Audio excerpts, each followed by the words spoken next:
Good morning, Husker fans, and welcome back to the Husker Big Red YouTube channel. We are back on this Saturday morning for one of our live streams and our Nebraska pregame chats as we're getting you set for the Nebraska Cornhuskers and the UCLA Bruins. And as everybody in the world of Nebraska knows, this game is for win number 6 for bowl eligibility, our third straight try. And Danny, how are you doing? How are you feeling this morning about the Huskers' chances of finally reaching bowl eligibility?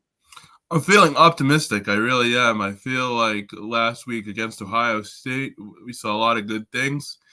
We saw a Nebraska team that we expected to see, even in defeat, although some may argue that that's exactly the Nebraska team that we expect to see. But anyway, I think this UCLA game, it's going to be fun. It's going to be a lot of fun. There's a reason so many big-time recruits are coming out. I feel like that's one of the bigger stories of the weekend. I wonder if they have anything special planned in case they get that 6th win. And, everything's lined up perfectly for a nice day of celebration. Let's just hope we can celebrate.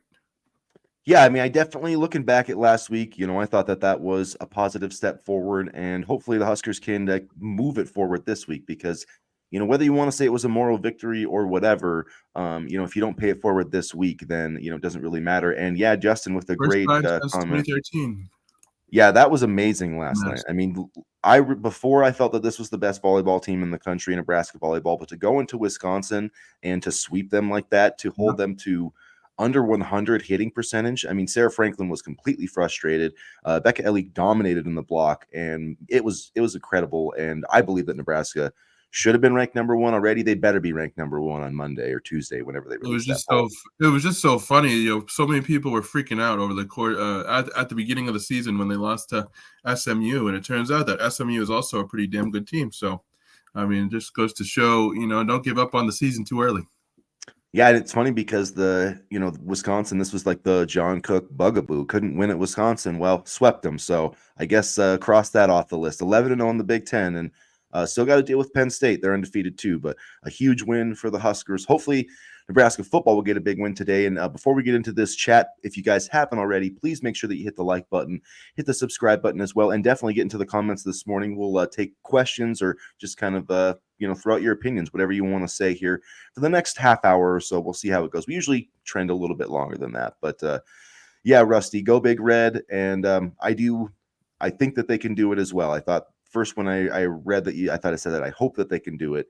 I think they can do it. I hope they can do it as well because you look at this UCLA team, and I feel like this is a pretty good matchup for Nebraska. I mean, it's a team. They do have a decent run defense, but they do not run the football well. And I feel like if Nebraska can make you one-dimensional, then Tony White can really get creative. And we saw that last week against Ohio State, and I think we'll see that again today against Ethan Garbers, the UCLA quarterback, if he's kind of stuck in those third and long situations all day.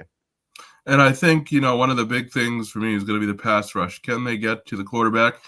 Can they at least cause some pressure and cause confusion in the backfield? And, I thought Nebraska did a good job last week, especially of stuffing the run. I thought they did a good job of containing, one of the best running backs in the country in Judkins. And, I thought they did a good job in coverage as well. So coverage is going to be something I'm watching for today.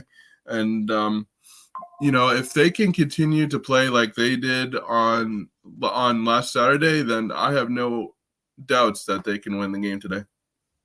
Yeah, and I think for me especially, it's the defense. The defense has to play that same game, because they laid an egg against Indiana. I mean, the offense had their issues too, but the defense Indiana walked the dog with the defense that day, and I don't know if they overlooked them a little bit. I think that was maybe the case, and but last week it seemed like they just were really on point. Even Tony White said that he made some mistakes against Indiana, not that he's going to elaborate on what those were, but I just felt like they thought they could take advantage of Indiana in the trenches, and that clearly, was not the case. And last week they really came out and earned it. They battled Ohio State in the trenches, and yeah, those two running backs who were both 5-stars. I mean, or I guess I don't know if Judkins was coming out of high school, but Travion Henderson was, and they had 31. I mean, if you include the sacks, but Ohio State had 31 attempts for 64 yards. I mean, that is incredible to do that to an Ohio State football team, in the shoe. And I don't care, I know that they still have a lot of things to prove, that Ohio State team, but that's as talented a team as there is in the country. So I love that, Rusty. Yeah, the defense has got to be a little bit better, but pretty much are often. So really, Yeah, they are outside of that Indiana game. I mean, they've been very good, throughout this season. I mean, they gave up 24 against Illinois in regulation. So really, outside of they've given up over 20 points 3 times. And every team was ranked that they did it to with, and in Ohio State they got 21 points. So I mean, I feel pretty good with that, but I do think that they need to keep UCLA under 20 points to win today. Yeah, and I think it all starts with the offensive game plan. That's probably one of my biggest keys for today. Can they establish a consistent offensive game plan? Because I feel like Marcus Satterfield doesn't really have a rhythm for the game.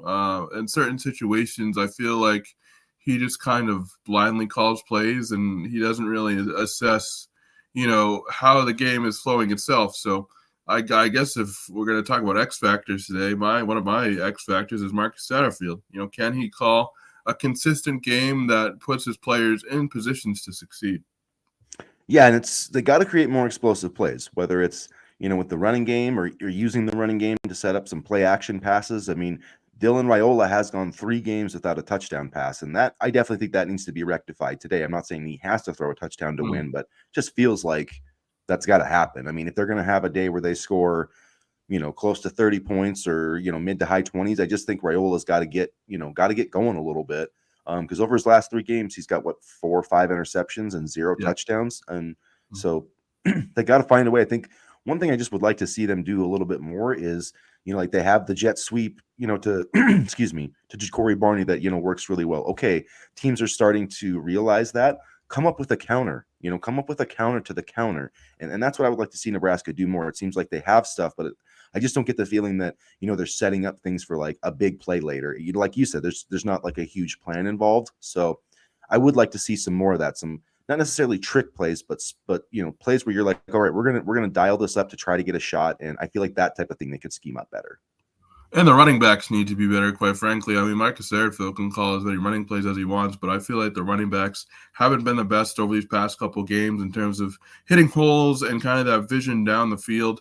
So the running back play needs to improve. It's not only on Satterfield. I feel like they missed the running backs missed some holes last week, and like you said earlier this week, Damon Benning even mentioned it on the radio broadcast that there were some wide open holes that just didn't get hit.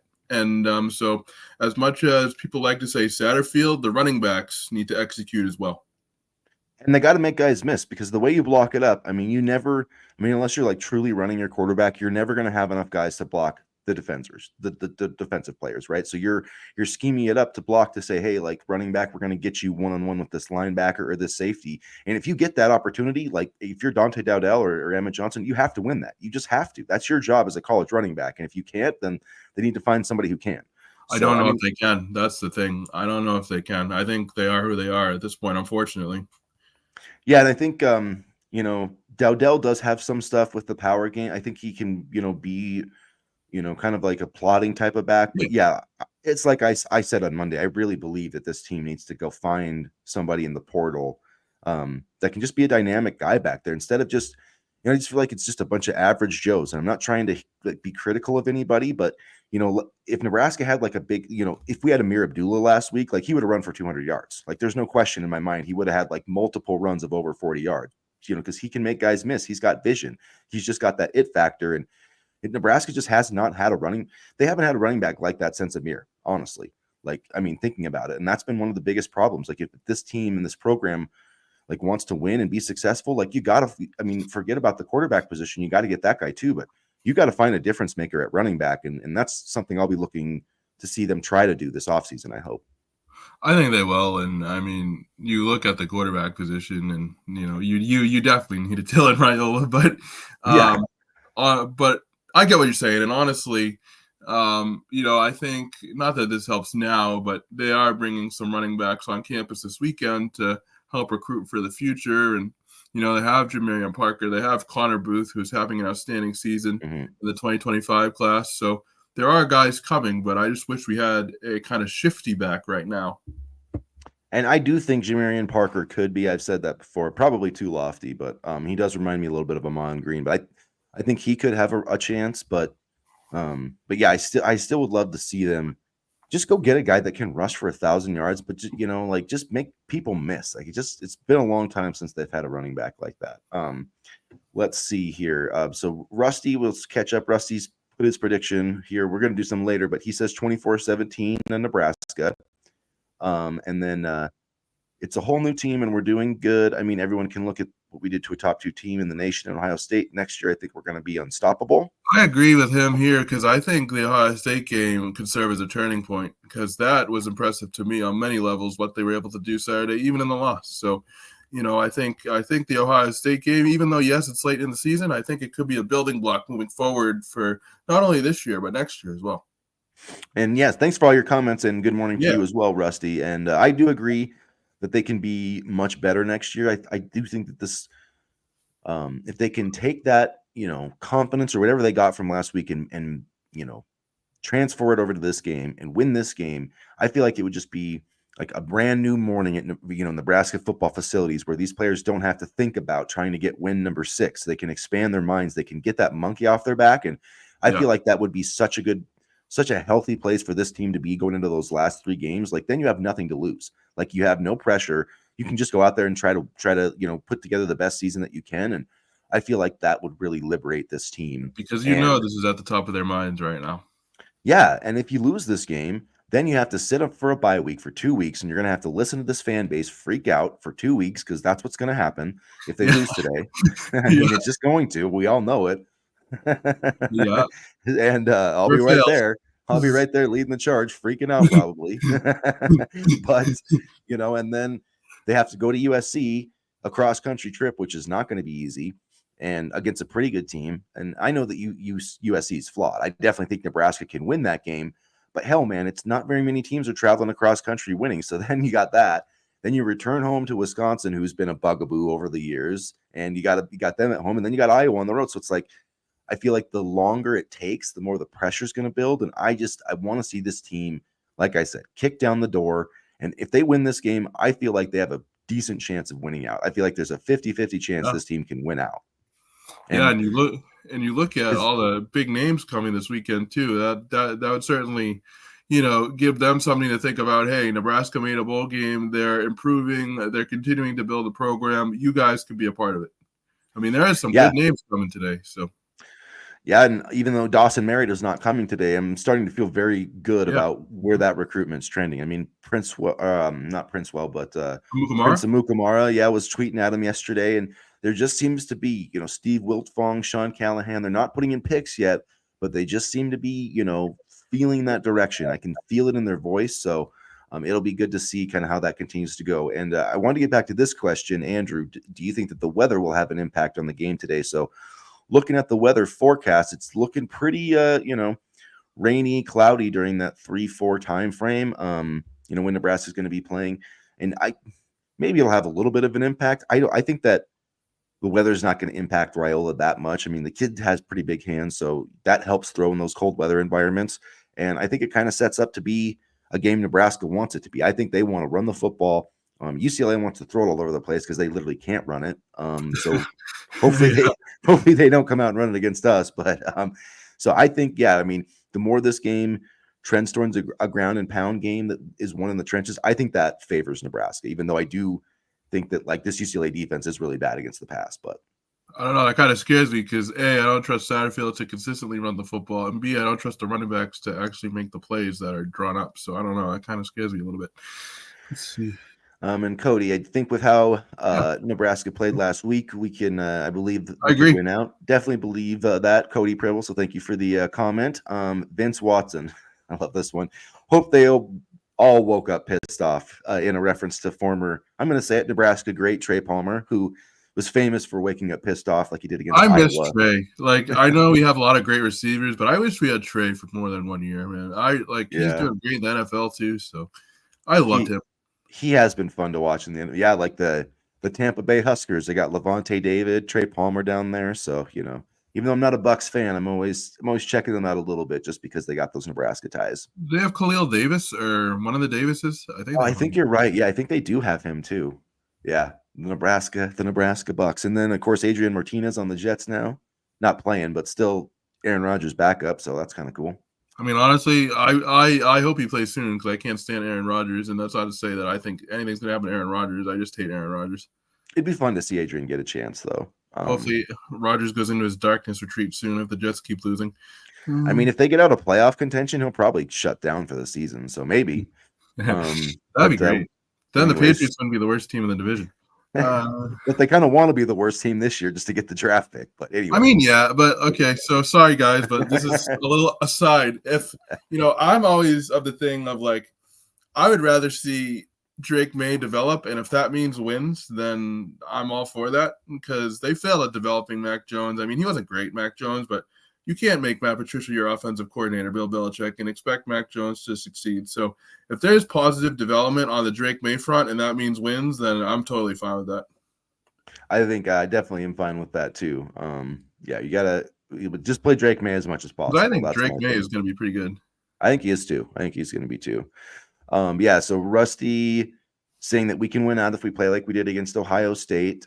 Cody Pribble throwing up the 35-14 prediction. I love that. Just a nice, relaxed game, not worrying about the score, having a few beers without a care in the world, just celebrating a 6 bowl win. That would be great. I hope that you're wrong on this extremely negative, Mike, that we don't see 15 screen calls from Marcus Satterfield. Please no. Please no. No, I don't think so. I don't think so. Fire the screen call list into the sun, Marcus Satterfield, please. Yeah. Flush it down the toilet. That was a big win last night. That was a really fun win. I mean, the defense has been really impressive all year. I mean, that's been Nebraska's calling card, but holy cow, to defend Wisconsin the way that they did on the road at a place that Nebraska just has really had a tough time winning. I thought that was truly impressive, and this team is special. So, yeah, get ready to watch some national championship volleyball in December because I think that's happening. Let's see. If you look at the situation, the Kansas City Chiefs, I have some more NFL talk, are the only undefeated team in the NFL, or the only team in the NFL are undefeated.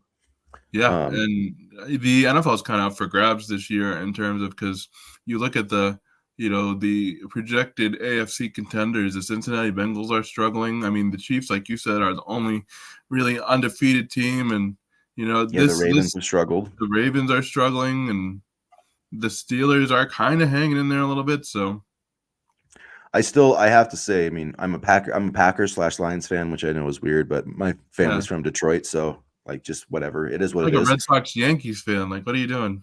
Yeah, but no, that would be Packers Vikings, but yeah, I get what you're saying. It'd be more like Yankees like Orioles. So kind of weird, but like not as weird. But I don't know. I think the Lions need to get a pass rusher, but I think if Aiden Hutchinson hadn't got it, I think they're the best team in the NFL. I really do. And their offense is unbelievable. And their offensive line, I think they got the best offensive line in football, and they know how to use those dudes. So I don't know. We'll see how it plays out. In fantasy this week for my quarterback because I always carry 2 quarterbacks just in case. I have Jalen Hurts and Jared Goff. So yeah, I like to draft mine. I don't like to draft quarterbacks high. So, but I totally got screwed because I was like at a practice for something when my fantasy draft was going on. I thought that it would beep when I picked, and it didn't, and so it auto picked me Anthony Richardson. Ooh. So that worked out. But I got Jordan Love for my backup, and then I got Baker Mayfield off the bench. But here's the problem: is I've been playing Jordan Love because he's the starter, but Baker Mayfield keeps throwing like 3 touchdowns every week, and I'm like, okay, I'm like, he's not going to do that again, and then he does it again, and I'm like, okay, well, this week he's got to slow down. Like he can't keep throwing for 330 yards and 3 touchdowns, and then he keeps doing it. So I'm like, well, I guess I have to keep playing him. But then I know, like, as well as my name is Chris Peterson, the second I put him in my lineup, he's going to throw for like 200 yards and 2 picks. Like, you know what I mean? Like, it's just bound to happen. He's very good at taking care of the football and making high percentage throws. So I would feel, comfortable putting him in there. We'll see. It's not the worst situation to have, but I hope it's not. Yeah, 15 the over under for screens. I mean, let's say 5. There was 8 last week, so I would probably put it at 5. I don't mind the screens because eventually your receiver's got to block. I mean, I'm sorry, your receiver's got to block, and they do work if you have a guy like Ja'Cory Barney. But I'm just hoping he doesn't keep going back to them consistently and consecutively. I wouldn't mind some screens, but they just got to block better. Yeah, or I don't know, man. It's like the timing. There's for whatever reason. Yeah, a lot of it probably is the blocking, but I feel like the timing is weird with them sometimes too. They're terrible at blocking. I don't know how they're so bad.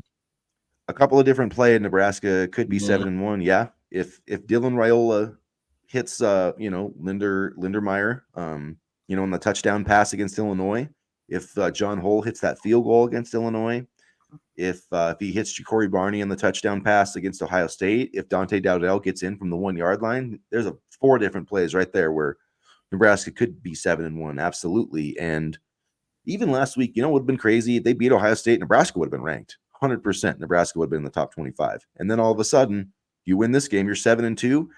Nebraska's in the playoff conversation. I don't care what anybody says, because you're ranked number 20. You got to win on the road against Ohio State. If you win out from that situation, if you get to 7-2 this weekend and you win out, you're in the playoff, bro. Like, you're 10-2 with a win over Ohio State on the road, you're in the playoff. So, I mean, really, it is pretty wild to think that Nebraska was almost in that situation. Let's see. I'm going to go to this one really quick. So why do we keep beating a dead horse? Because our receivers can't get separation. Our offensive line, for example, they did okay, but Ohio State still got to Raiola. So I understand the screens last week, because our lack of explosive plays in the receiving game has been an issue. And I'm starting to wonder if we need to look for, more explosive receivers in the portal this winter. Yeah, or at least I've read that Malachi Coleman's been doing well in camp or with the scout team, so I feel like maybe I still have hope for him if they can get him not to transfer. So that's going to be maybe an uphill climb. But basically, Rusty saying again, people have been kind of downgrading and overlooking Nebraska the past few years. But he says, I'm telling you, next year we're going to see a whole different team, and they're going to come out and they're going to go undefeated. Okay, that's a big prediction, Rusty. I mean, I'll definitely give you your flowers if you're right on that. I would love it. I mean, there's no question. I'm all here for it. I'm not going to get that bold next year for next year, do we? No. I think we do. I'm pretty sure we do. I think we have the Big Ten games. And then at what point is it going to be stopped calling the Big Ten or stopped being called the Big Ten? There you go. Never, because that's the brand now. It's not. I said this to somebody else. It's not about the teams. The Big Ten. It's a mentality. It's a mentality of we're going to play 20-17 football games, and we're gonna, you know what I'm saying? So we're going to be in the cold. We're going to drink some beer and have some bratwursts and do the tailgating, and that's Big Ten football. So I would love if Miami came to the Big Ten. That would be so cool. That would be interesting. Miami and Florida State. I feel like they got to lead the ACC at some point. Yeah, they do. And Florida definitely does not want them in the SEC. I mean, they're just like. Just like Texas A&M didn't want Texas, like Florida does not want Florida State and Miami, especially Miami. I feel like actually, I was gonna say Florida State. They might want Florida State in there. Maybe, but I feel like just like recruiting wise, they don't want Miami to be able to recruit as an SEC team. So. Cristobal is a damn good recruiter, and so is his staff. He's always done well recruiting. So I mean, they're pretty much back. I mean, they got to win the ACC, but you got to give them their credit, because they have definitely taken a big step forward. And getting Cam Ward was it was a smart move by him too. Because instead of he's improved his draft stock, because now people are talking about him as a first round pick. Plus, he got a bunch of money, and now he's going to have a chance to probably play in the playoffs. So. See what happens when you pony up the cash, Troy Dannon, and attention all Nebraska boosters, because I know you're watching this thrilling podcast or thrilling show here. This is Troy what happens. Dannon's one of our viewers. This is what happens when you pony up the cash. Let's see. So Huskers win big today from Rick. I hope so. I'm predicting a double-digit win, but I'm not always right. Our number 1 and number 2 receivers wouldn't have started, where they were. That is a problem. I don't know if that's true about Banks, but yeah, definitely about Nair. Yeah, I don't know about Banks, but Nair, absolutely. I mean, Texas is just so damn good at the receiver position. Because I think that Banks probably would have started at Wake Forest. I mean, I'm not saying that like, ooh, that's a big deal, but yeah, I get your point. I get what your point is, Vince. And yeah, I agree. Nebraska, if you're going to run a pro style type of offense, with that quarterback, like, you've got to get big time receivers who can beat man coverage. And I have my doubts about the pro style offense, but I think Raiola can succeed in other style of offense. But pro is tough to run, and I get you want to kind of tailor it to the NFL because that's where they all want to go. But it's tough to run in college, and when you have athletes like Jalen Lloyd, Ja'Cory Barney, some of the speedier guys, pro style might not be the best fit for them either. Yeah, no, it's hard without running the quarterback, which Dylan did a little bit last week. So we'll see how much he does this week. I wonder how much they're going to run him this week.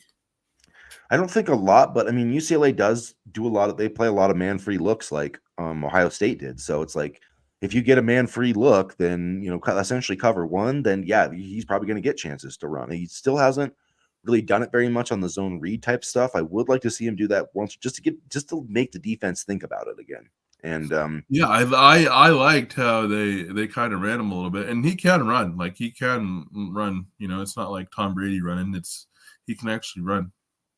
Yeah, like I mean, I'm not saying I know but maybe in a goal line situation, put him in a zone read and actually let him keep it, because people are thinking that read is turned off, and be like, no, man, if it's there, make the read and keep it. And maybe you score, maybe you get a touchdown. Maybe they could have done that last week. I don't know. And it's just seems keep like Heinrich Harburg off the field in goal line situations, because everybody and their brother knows that the ball is going to him if he's on the field. Yeah, it's just too predictable. If you're not going to throw the ball with him, then just don't. Like, yeah, last week would have been a great time when he came out there to do that old Tim Tebow, like one step forward, step back, and then throw, because nobody in their right mind thinks he's going to throw it. And you know what? He actually can throw a little bit. So I just am kind of disappointed with the lack of creativity there with Heinrich Harburg, because yeah, if you're just going to run him up the middle like that, it's just not going to work not against Ohio State. I mean, maybe if you need a yard, like if you need a yard or two, maybe it'll work, but he's not going to. It's just too predictable, and he just doesn't have the change of direction. So you have to block it up perfectly, because he's not the guy who can sit there and go to the hole and make a quick cut and turn it into a big run. He's got to hit the hole hard and then build up steam. You know what I mean? Yeah, and again, he's a player that doesn't fit in this style of offense. I mean, I would love to see a little bit more option, but I don't think we're going to get that. So extremely negative, Mike. The pessimism in me says Nebraska will blow this game. I understand that, but we'll see, man. I just have to believe that this is going to be a new day for Nebraska football. I just really have to believe that. I feel really confident about today. I honestly have to say this is the first time I felt confident in like a month. So honestly, I think they're gonna kick ass. I mean, I really do. I think it'll be, not saying they're gonna run away with it. It'll be like a couple touchdown game, but I think they're gonna get the lead in the first quarter and like freaking go wire to wire, basically. Like I don't think this team's messing around. Like they know what's at stake. They've prepped for it all. Like these guys have wanted this freaking bowl game so damn bad. Like I mean, just imagine how bad Ty Robinson wants to get to a damn bowl game. I mean, come on, like let's just get it done. Kick some ass today and just finally put this stupid. I don't even want to talk about a bowl game anymore unless we're talking about which game we're going to. Like I'm just sick of it, and I'm sure these guys are too. And I think we're going to see that reflected on the field today, and UCLA is going to bear the brunt of that.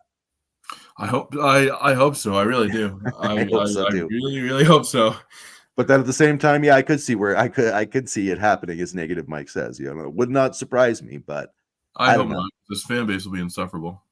I mean, one of these times when we're saying it's going to be better, like it has to be right sometime. Like, can we? So Rick, can we win the rest of our games 9-3? Absolutely. Yeah. Oh, we can win. Okay, sorry. I was trying to put. No, you're good. I'm just saying. I love his positivity and his determination that we are going to win the remainder of our games.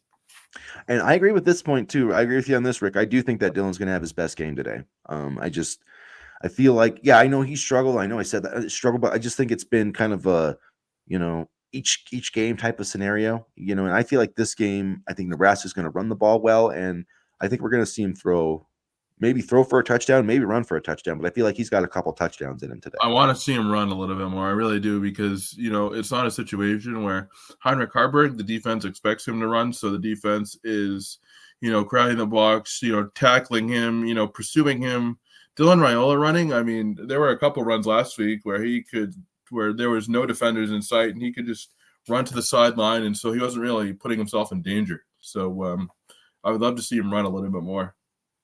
And he's what? I mean, he's 6'3", 230 pounds. Like, he can take a hit or two. So yeah, I definitely agree. And, with Rick there that we can win out, but you got to start with one. And it's like, I feel like it's, when you're in a postseason situation, that first win's always the toughest. That 6th win is going to be the toughest to get. I feel like 7 and 8 and maybe 9 aren't going to be as hard. Like I really feel like this team will just be totally different without that pressure kind of saddling them down every week. Should we do bold predictions? Did we do those this week? No, we didn't do bold predictions, but yeah, we could do some bold predictions. And in the chat, you guys could throw out a bold prediction as well. I want to hear your guys' bold predictions as well. Chris, you can go first, and then I'm gonna say, Dylan Raiola gets a rushing touchdown today. That's one of my bold predictions. Ooh, okay.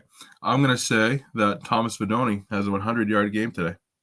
Ooh, I like that. He's definitely been coming on strong, and I really 94 yards against Indiana. I mean, I understand not using him last week because we just wanted to score points no matter how, and and Dylan loves outside receivers, but he's been trending upward, and people say, "Oh, we don't use a tight end." Well, we have been a lot more. So, yeah, and they definitely could use him a lot more. And Satterfield, yeah, he still had 4 catches for 55 yards last week. He was the leading receiver, and he had a 33-yarder. So, I mean, maybe we should have thrown him the ball more. He had 4 targets last week, and he caught all 4 of them. So, keep throwing the ball to Thomas Fedoni. He's at this point, he's the number 1 receiver on the team. I mean, he's got he had 91 yards against Indiana, 55 against UCLA. So those are the 2 best defenses we've played this year. And this guy's you said UCLA, but I just didn't want. Indiana. Sorry, Indiana and Ohio State. Yeah, I just didn't want the fans to come after you. But get this dude the ball a little bit more, man. That's 2 weeks in a row he's had an explosive play. So good prediction on that one. I'm gonna say that Emmett Johnson breaks a 20-yard run. That's my bold prediction for today. Okay. Because those have been hard to come by for this team, and I'm not sure maybe Dowdell will get it, but one of them. So we're gonna get a plus 20-yard run today. Okay, I'm gonna say the defense has at least 3 sacks today. I definitely could see that. Yeah, this feels like a James Williams, and I feel like Ty Robinson is going to have a day today. I feel like he is going to, we're going to say like at the end of the day that Ty Robinson woke up pissed off because I think he's going to play like he did against Colorado. And this UCLA offense, I mean, they threw for 389 yards against Rutgers, and we struggled to move the ball against Rutgers. But I also know that Rutgers is pretty good. I like Ethan. Yeah.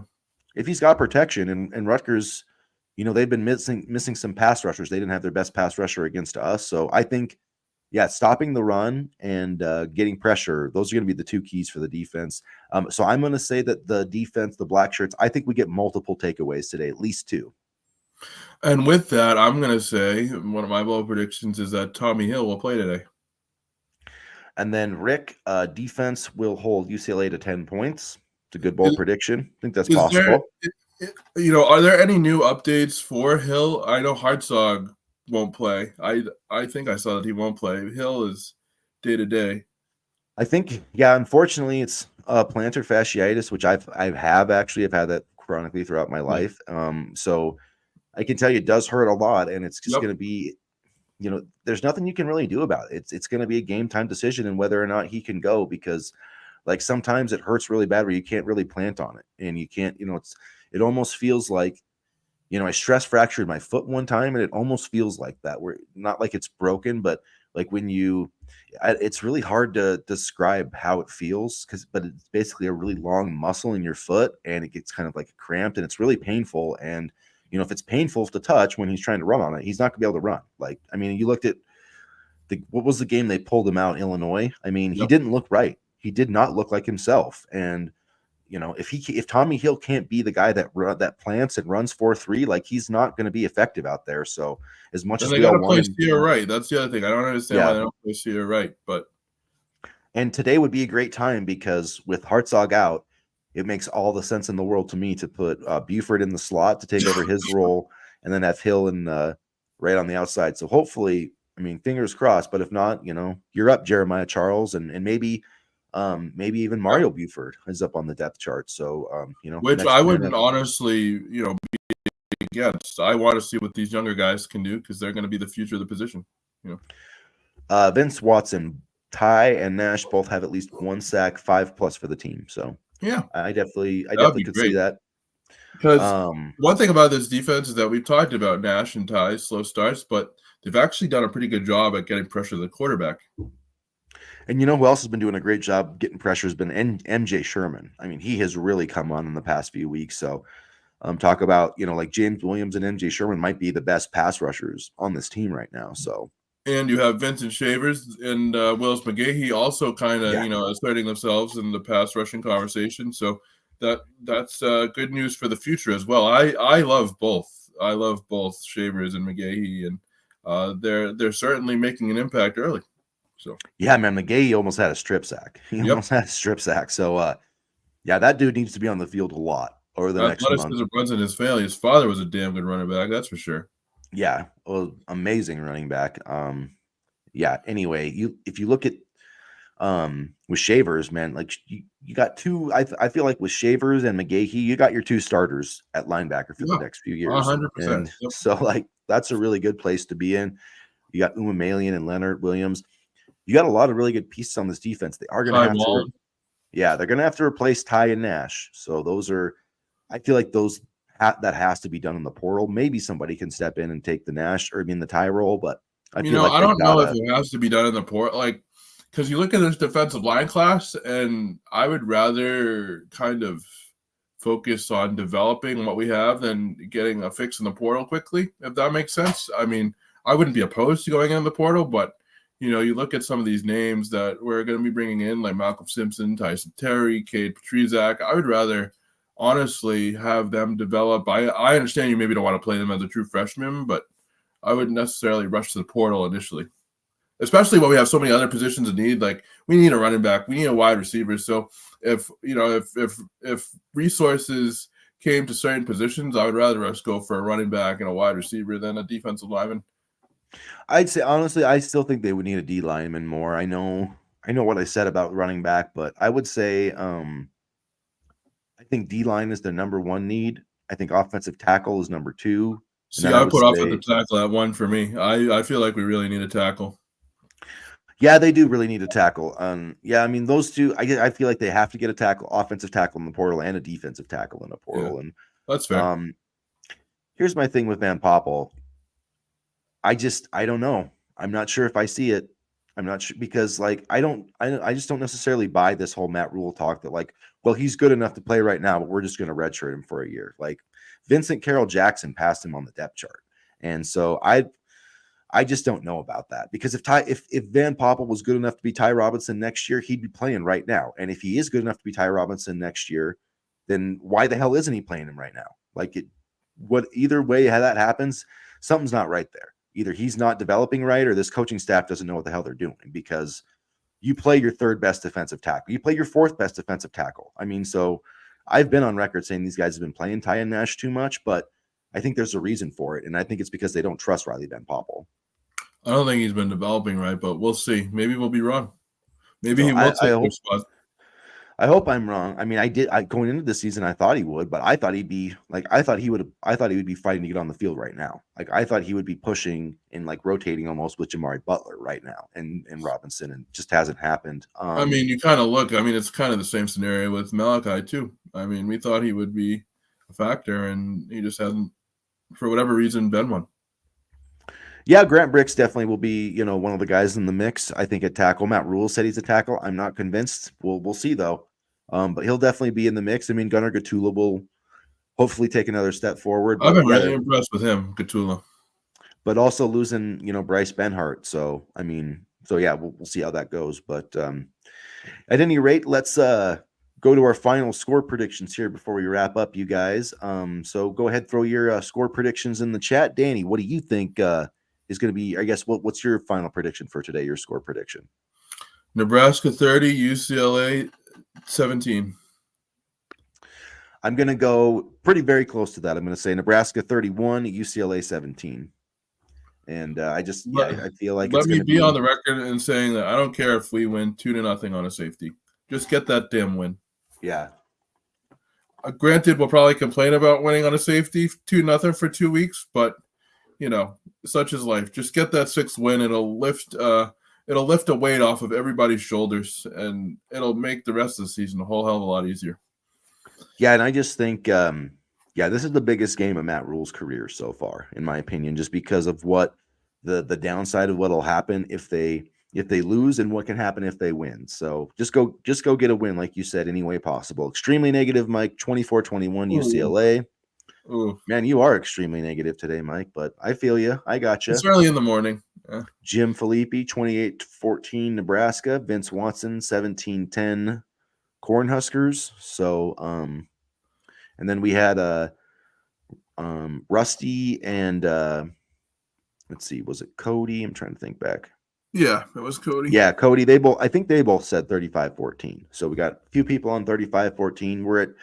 You're 30-17, I'm 31-17. So a lot of people picking double-digit wins, which means it'll probably be a close game that comes down to the fourth quarter. So that's Big Ten football.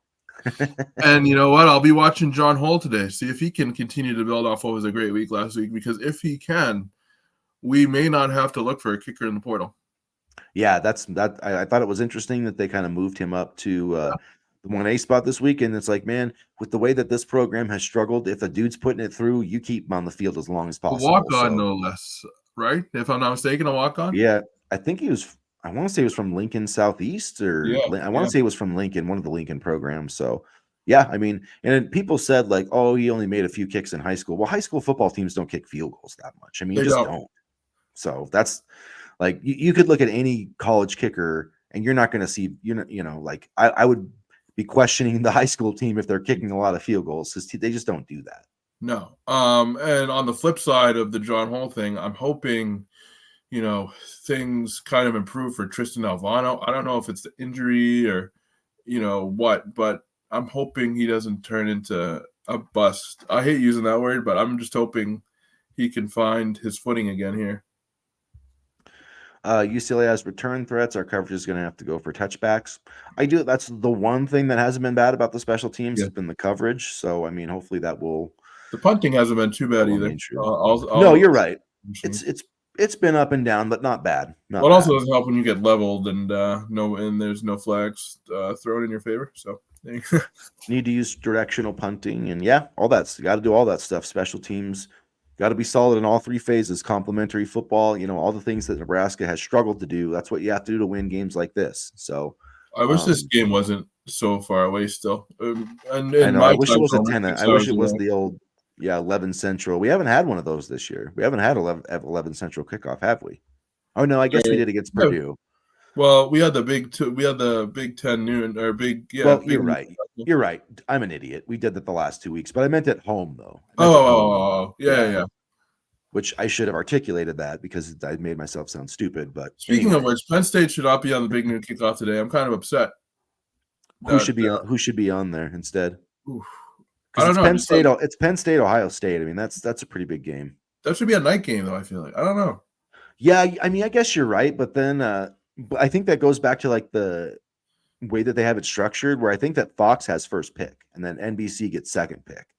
So I think Fox, like whichever game they want to take as the big noon one, that's the one they get. And I think they do it that way because ABC has their SEC prime time. I don't think that they really care that much, but for whatever reason, mistake the SEC made was getting rid of the CBS contract. I know. I hate it on ABC. It sucks. I love Big Ten football. I love Brad Nessler. That's who's calling the games, right? Anyways. Yeah, but a Penn State Ohio State night game would have been so good. Not that it won't be good at noon, but I don't know, just the atmosphere. It's going to be interesting because everybody's thinking that Ohio State's vulnerable and that they can go beat Penn State, and I just don't know that James Franklin can. I just don't know if that. I mean, as bad as I think Ryan Day can be in big game situations, I mean James Franklin's worse. So I don't know. It's like who's going to coach the worst game in a big game situation? At least Ohio State has Chip Kelly calling the plays.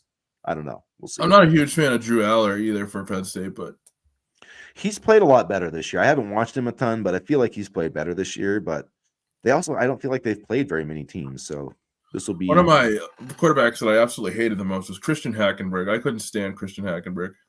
Yeah, I wasn't a fan. I didn't like him either. He definitely was a bust. He was a bust for what he should have been.